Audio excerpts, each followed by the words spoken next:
ফেরেশতাকে বলবো ওয়ানাদাউ ইয়া মালিকু, হে মালিক, হে জাহান্নামের রক্ষী ফেরেশতা, এদিকে আসো, এদিকে আসো। ওয়ানাদাউ ইয়া মালিক, আমি আপনি বড় আফসোস করে ডাকতে থাকবো, আসো, এদিকে আসো। কিন্তু সেদিন জাহান্নামের ওই রক্ষী ফেরেশতা আমার আপনার কাছে আসবে না। আমি আপনি বড় আফসোস করে কান্না করতে করতে বড় আর্তনাদ করে ডাকবো, ইয়া মালিক, আসো, আমার সাথে কিছু কথা বলো, আমি আর সইতে পারছি না। ওয়ানাদাউ ইয়া মালিক, হে মালিক, একটু আসো। লিয়াকদি আলাইনা রাব্বুক, তোমার রবের কাছে তুমি একটু সুপারিশ করো, তোমার রবকে গিয়ে বলো, তোমার রব যেই শাস্তি দিচ্ছেন আমরা তো নিঃশেষ হয়ে যাচ্ছি, আমরা আর সইতে পারছি না, তোমার রবকে বলো আমাদেরকে যেন মৃত্যু দিয়ে দেন। রবকে গিয়ে বলো আমাদেরকে যেন মৃত্যু দিয়ে দেন।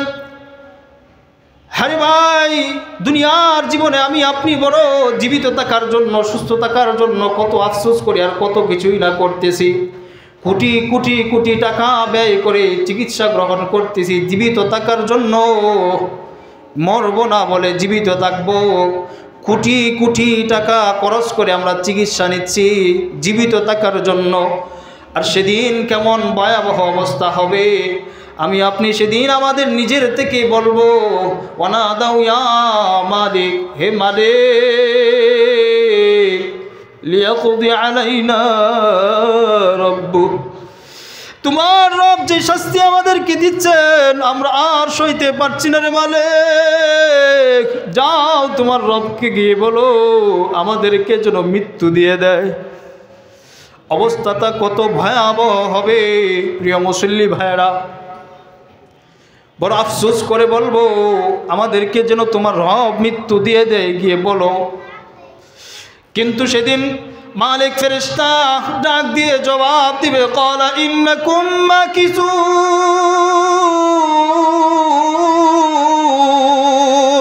আল্লাহু আকবার। মালিক ফেরেশতা খুব সুন্দর করে জবাব দিয়ে দিবে, বান্দারে, দুনিয়ার জমিনে তুমি মালিকের রবের নাফরমানি করেছো, রব তোমাকে বারবার সতর্ক করেছে, তোমার জীবনটাকে তুমি শেষ করে দিয়েছো। তুমি জন্মের পরে তুমি একটা নাবালেগ বাচ্চা ছিলা, ওই নাবালেগ থেকে তোমাকে আল্লাহ রব্বুল আলামিন হায়াত বৃদ্ধি করে দিয়ে তোমাকে শিশু বানাইলেন, শিশু থেকে তুমি কিশোর হয়েছো, কিশোর থেকে তোমাকে যৌবনে পদার্পণ করেছেন রব্বুল আলামিন, তোমাকে হায়াত দিয়েছিলেন। তারপরে তুমি একটা টাটকা যুবক হয়েছো, তারপরে তুমি বৃদ্ধ হয়েছো, আল্লাহ রব্বুল আলামিন লম্বা একটা হায়াত তোমাকে দিয়েছে। আর রব তোমাকে বারবার ডেকেছে, কিন্তু রবের ডাকে তুমি সাড়া দাও নাই, রবের নাফরমানি করে করে তোমার জীবনটাকে তুমি শেষ করে দিয়েছো।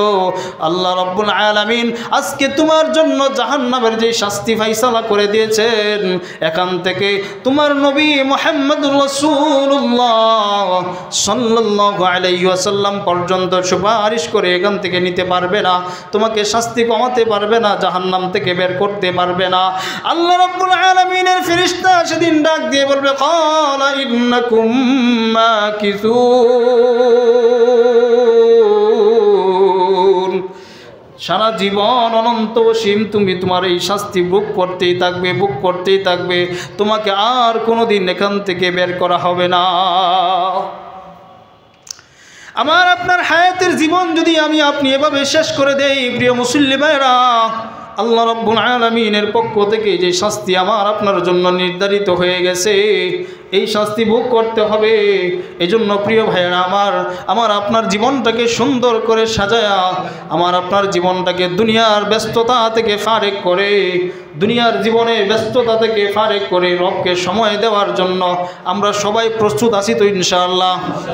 যদি সময় না দেই তাহলে রবের পক্ষ থেকে জাহান্নামের ঘোষণা। এজন্য আমার আপনার জীবনে আমি আপনি যখনই সময় পাবো, তখনই সময় বেশি হলে 2 রাকাত নফল নামাজ পড়ে রবের কুদরতের পায়ে সিজদা, সময় কম হলে সুবহানাল্লাহ, আলহামদুলিল্লাহ, আল্লাহু আকবার, আল্লাহু আকবার, আল্লাহু আকবার। আমি আপনি কাল কিয়ামতের ময়দানে আমার আপনার একটা আমলের কারণে, একটা নেকির কারণে আমি আপনি জাহান্নামী হয়ে যাইব। এই জন্য আমার আপনার আমল নামার মধ্যে যেন প্রতিনিয়ত সুবহানাল্লাহর আমল, আলহামদুলিল্লাহর আমল, আল্লাহু আকবারের আমল, লা ইলাহা ইল্লাল্লাহর আমল যেন আমার আপনার আমল নামায় জমা হয়। এমন আমল করতে পারবো তো ইনশাআল্লাহ? যদি করি লাভ কি হবে? তখন সেদিন আর আফসোস করতে হবে না একটা নেকির জন্য, দুইটা নেকির জন্য, তিনটা নেকির জন্য। সুবহানাল্লাহ। আরে আমি সুবহানাল্লাহ পড়ার কারণে তো আসমান আর জমিনের মধ্যবর্তী জায়গা সমপরিমাণ আমল নামা, আমার আপনার আমল নামায় আল্লাহ রব্বুল আলামিন নেকি দান করে দিবেন। সুবহানাল্লাহ। নবী বলে গেছেন, এজন্য আমার আপনার সময়টাকে নষ্ট করব না, অযথায় অকারণে নিষ্প্রয়োজনে আমরা সময় নষ্ট করব না ইনশাআল্লাহ। আল্লাহ আমাদের সকলকে সময়ের গুরুত্ব দেওয়ার তৌফিক দান করুন, সকলে বলে আমিন। প্রিয় মুসল্লি ভাইরা, জরুরি একটা এলান।